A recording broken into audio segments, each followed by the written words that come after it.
You wake up every day believing that you are the author of your own life.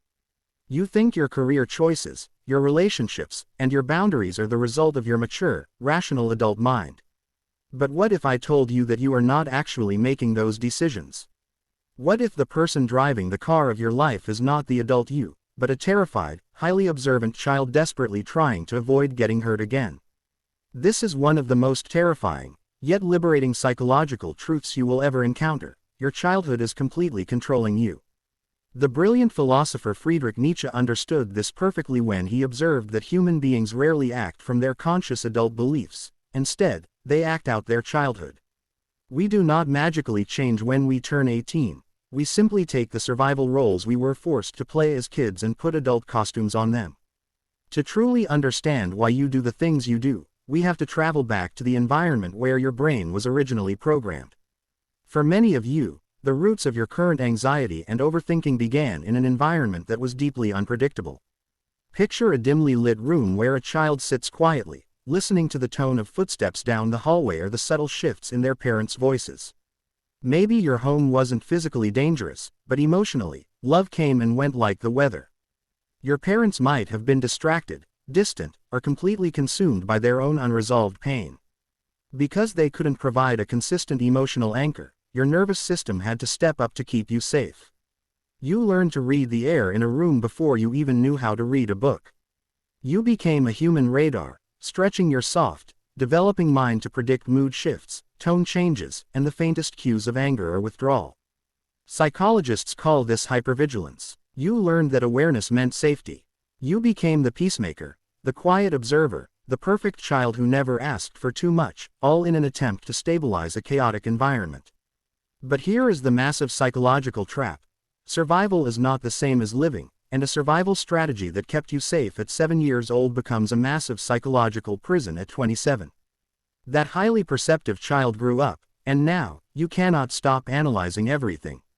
You overread every text message, you predict rejection before anyone even has the chance to reject you, and you constantly mold your personality to keep everyone around you comfortable. You think you are just being empathetic and emotionally intelligent, but in reality, you are just terrified. You are still that little kid trying to control the emotional weather of the house. Nietzsche pointed out that people simply repeat the dynamics they never escaped. Think about the people in your life right now. A person who was never truly heard as a child almost always becomes an adult who never listens, constantly talking over others to finally claim the space they were denied. A child who was severely punished for expressing sadness or anger becomes the cold, hyper-logical, detached adult robot who claims that emotions are just a weakness. A child who had to constantly earn love through good grades or perfect behavior becomes the exhausted adult overachiever who performs for affection, accepting toxic relationships just to feel chosen. They all think they are acting from their deeply held adult beliefs, but they are just reenacting the past. Behind every single adult behavior is a child still waiting to feel safe. If you are sitting there realizing that your entire adult personality is actually just a trauma response, hit that subscribe button right now, because uncovering these invisible chains is the very first step to finally breaking them. But it goes even deeper than that, because once you understand this, you will realize that people's toxic patterns are actually silent confessions. People do not always know how to verbally express what hurts them, but they will show you exactly where they are broken through their repeated patterns. Look closely at the behaviors that frustrate you the most in others and in yourself. The person who constantly ghosts relationships the second things get intimate is not just being a jerk.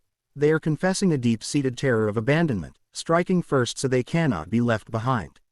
The person who works 80 hours a week and refuses to sit in stillness is not just highly driven. They are confessing that they are absolutely terrified of what their own mind will tell them if they finally stop moving.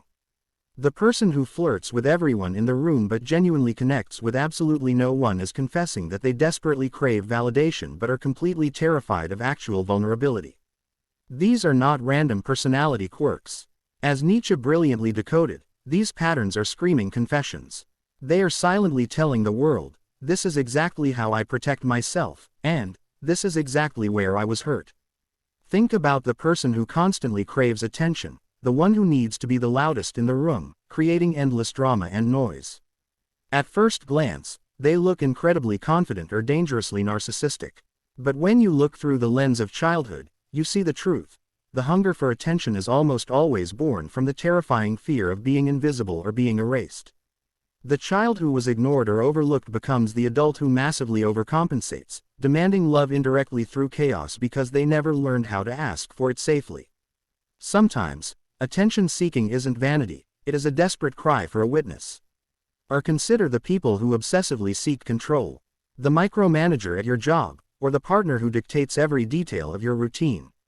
When a child grows up in an inner world that feels completely disordered and chaotic, they learn to obsessively manage their outer world just to keep from falling apart. The stricter and more dominating their outer shell, the more incredibly fragile the inner self is hiding underneath. When you see someone who needs to dominate, control, or constantly prove their superiority, look deeper. Behind the throne, you will almost always find a scared child wearing a heavy crown. Once you truly internalize this, your entire perspective on human behavior shifts permanently. You stop personalizing other people's toxic behavior. When someone attacks you, criticizes you, or tries to manipulate you, you no longer see a powerful villain, you see a wounded child blindly swinging a sword in the dark. Their behavior is their biography. You stop reacting to their words and you start understanding their core wounds. But the most profound shift happens when you turn this lens inward. You have to ask yourself the hardest questions. Who did you have to be in order to survive your childhood?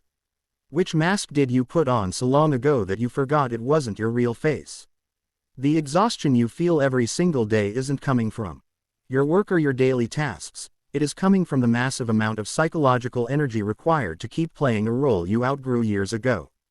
You cannot think your way out of this trap, and you cannot hate yourself into a better version of yourself. Healing begins the exact moment you stop demanding answers from your past and start offering safety to your present. You have to finally tell that hypervigilant, terrified child inside of you that the war is over. They did a brilliant job keeping you alive when you were small and defenseless, but you are the adult now. You have the power, you have the boundaries, and you do not need to constantly scan the room for danger anymore. You can finally rest. The highest form of dark intelligence is not manipulating other people. It is completely dismantling the invisible scripts that have been manipulating you since you were born. When you stop acting out your childhood, you finally get to decide who you actually are. If this deep dive shattered your illusion and gave you the exact clarity you have been desperately searching for, I need you to smash that like button right now. Your support tells the algorithm that this profound psychological truth needs to be seen by someone else who is currently drowning in their own mind, thinking they are broken when they are really just surviving. Do not forget to hit subscribe and ring the notification bell so you never miss another premium journey into the depths of the human psyche.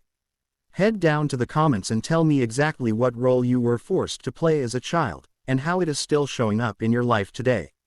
Let's build a community of absolute truth. Take back your mind, heal your roots, and I will see you in the next video.